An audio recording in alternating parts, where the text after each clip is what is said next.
Doctor ইউনূসকে অন্তর থেকে ধন্যবাদ জানাই। তিনি যেই কথাটা বলেছেন, আশা করি আমাদের অতীতের রাজনীতিবিদদের মতন শুধু বলাতেই সীমাবদ্ধ থাকবেন না, সেটার অ্যাপ্লাইও তিনি শুরু করবেন। আমাদের প্রবাসীদের কলিজা শান্তি। চলুন দেখি প্রবাসীদের উদ্দেশ্যে ডক্টর ইউনূস সাহেব তিনি কি বলেছেন, আর এর পাশাপাশি আমাদের 5টা দাবি আছে। এই দাবিগুলো ইনশাল্লাহ যদি তারা মেনে নেয়, প্রবাসীরা আর কিচ্ছু চায় না। আগে ডক্টর ইউনূসের মুখেই শুনি যে আমাদের এয়ারপোর্ট ইস্যুতে বা বিভিন্ন ইস্যুতে তিনার বক্তব্যটা কী। আজকে সকালে আসার আগে এই কথাটা বলে এসেছিলাম এই প্রবাসীদের ব্যাপারে, তাদেরকে সম্মাননার সঙ্গে আনতে হবে, তাদের সম্মাননার সঙ্গে পাঠাতে হবে। তাদের টাকায় আমরা চলি আর তাদেরকে আমরা হেনস্থা করে গেলাম, যেন সে অপরাধ করছে। বিমানবন্দরে আসে যেন তো আমি করলাম তোমার জন্য টাকা রোজগার, তুমি আবার একটা চোরের মতো ব্যবহার করে, আমি যেন চোর, আমি আমার সবকিছু গুড, এই টাকার এগুলো থেকে পাঠাতে হবে। তাদেরকে সম্মান দিতে হবে, আমাদেরকে রক্ষা করতেছে, আমাদের জন্য মেডেল নিয়ে আসতেছে, তাকে জাতীয় সম্মান দিতে হবে। ধন্যবাদ ডক্টর ইউনূসকে তার এই সুন্দর মন্তব্যের জন্য। তবে বিষয়গুলো যেন পলিটিক্যালি না হয়, যেহেতু তিনি এই মুহূর্তে একটা সরকারকে মেনটেন করছেন, সো আশা করি তার হাতে সেই ক্ষমতাটা আছে এই কাজগুলো করার জন্য। পাশাপাশি সমন্বয়কদের মধ্যেও হাসনাত আবদুল্লাহ বলছিল আমাদের বিষয়গুলা তারা অবজারভেশন করেছে এবং কি এই বিষয়গুলো নিয়ে তারা কাজ করবে। তবে আমরা প্রবাসীদের পক্ষ থেকে 5টা দাবি, আমি আমার ব্যক্তিগত জায়গা থেকে মনে করি 5টা দাবি হলে আলহামদুলিল্লাহ চলবে।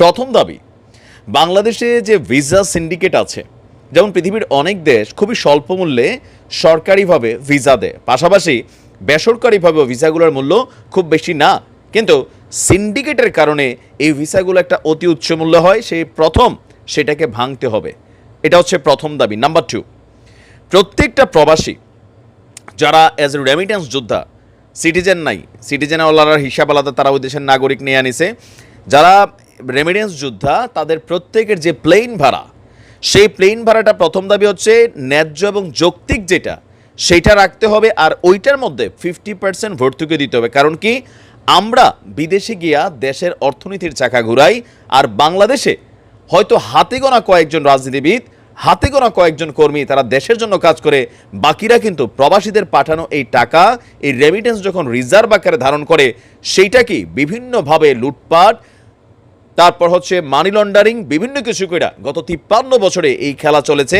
সেই জায়গাটাও বন্ধ করতে হবে। সো প্রবাসীদের প্লেনের যে ভাড়াটা, সেখানে একটা ভর্তুকি দিতে হবে। নাম্বার 3, পৃথিবীর সব দেশের জন্য দরকার নেই, মিডল ইস্ট সহ, মালয়েশিয়া সহ, সিঙ্গাপুর সহ আরও বেশ কিছু দেশ আছে যেখানে আমাদের প্রবাসী ভাইরা মাত্র 50,000 বা এর নিচেও অথবা এর কাছাকাছি 50-60 হাজার টাকা বেতনে তারা চাকরি করে।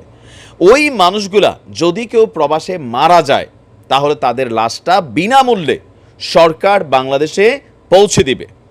সব দেশ দরকার নেই কেন বললাম, আমরা যারা কোরিয়া আছি, জাপান আছি, ইউরোপের বিভিন্ন দেশে আছি, আমরা আলহামদুলিল্লাহ মাসে 2-4-5 লাখ টাকা কামাই, আমাদের এই ফাও সুযোগ দরকার নাই। এটা শুধুমাত্র রাষ্ট্রের ওই মানুষগুলোর জন্য তারা এই সহযোগিতাটা করবে যারা মিডল ইস্টে আছে, কারণ ওইখানে খুবই স্বল্প বেতনে মানুষ চাকরি করে।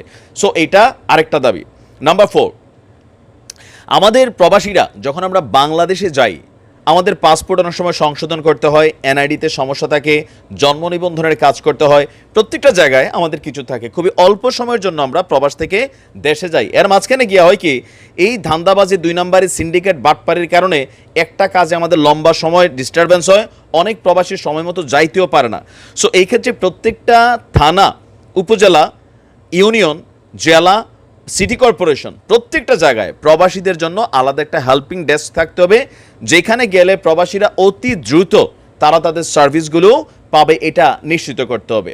নাম্বার 5, ইউরোপ আমেরিকা অনেকগুলো দেশ বাদ দিলে মিডল ইস্টের, বিশেষ করে মিডল ইস্ট সহ মালয়েশিয়া, সিঙ্গাপুর সহ আরও কিছু দেশ আছে যেখানে বাংলাদেশি দূতাবাসের যারা কর্মচারী আছেন তারা নিজেদেরকে ঠিক প্রধানমন্ত্রীর মতনই ভাবেন। ওইখানে গেলে তাদের ভাবসা পারে, বেটা তোর চাকরি হচ্ছে আমাদের টাকা দিয়া।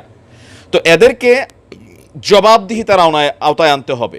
ওইখানে দালালি সিন্ডিকেট আছে প্রচুর, এগুলোকে ভাঙতে হবে, সেইখানে মানুষকে সার্ভিসটা খুবই ফাস্ট দিতে হবে। এছাড়া আরও ছোটোখাটো আমাদের অনেক দাবি আছে, খুবই গুরুত্বপূর্ণ যে 5টা এটা বললাম। নাম্বার 6 হচ্ছে, এটা এয়ারপোর্টে গেলে আমাদেরকে যে পরিমাণ হয়রানি করা হয়, এই হয়রানিটা বন্ধ করতে হবে। এয়ারপোর্টে আমাদেরকে গেলে ফুল দিয়া বরণ করতে হবে, আমাদেরকে সেলুট দেখ না দেখ, কিন্তু একটা ভালো ব্যবহার করতে হবে। নাম্বার 7, এয়ারপোর্টের মধ্যে আপনার একটা কমপ্লেইন আমাদের সেকশন থাকতে হবে, যে কোনো প্রবাসী সে বিমান থেকে নামার পরে দেখা গেছে সে বাংলাদেশে ঢুকতেছে, ওই এয়ারপোর্টে তার সাথে কোনো কর্মচারী, কর্মকর্তা, immigration officer A to Z যে কোনো খারাপ কিছুর সম্মুখীন হলে সে ওইখানে গিয়া অভিযোগ করবে। আর অভিযোগটা সাথে সাথে তদন্ত করা সেই কর্মচারী, কর্মকর্তার বিরুদ্ধে ব্যবস্থা নিতে হবে।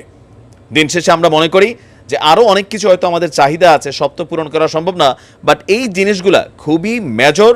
আশা করি ডক্টর ইউনূসের নেতৃত্বে যে সরকার আসছে তারা এইটা করে দেখাই দিয়া গেলে ওই আওয়ামী লীগ, বিএনপির আমরা যারা পাগলা সমর্থক আছি, ভাই ভাই করি, কিন্তু প্রবাসী থেকে আইসা এয়ারপোর্টে গেলে মারা খাই, তো এই জিনিসটা রাজনৈতিক সরকারগুলো এতদিন বলছে, করে নাই, কিন্তু এখন একবার যদি কইরা দিয়া যায় বাকিরা সামনে আসতে বসবে কেমনে করতে হবে। আশা করি ডক্টর ইউনূসের সরকার এটা বাস্তবায়ন করবে। ভালো থাকুন, আসসালামু আলাইকুম।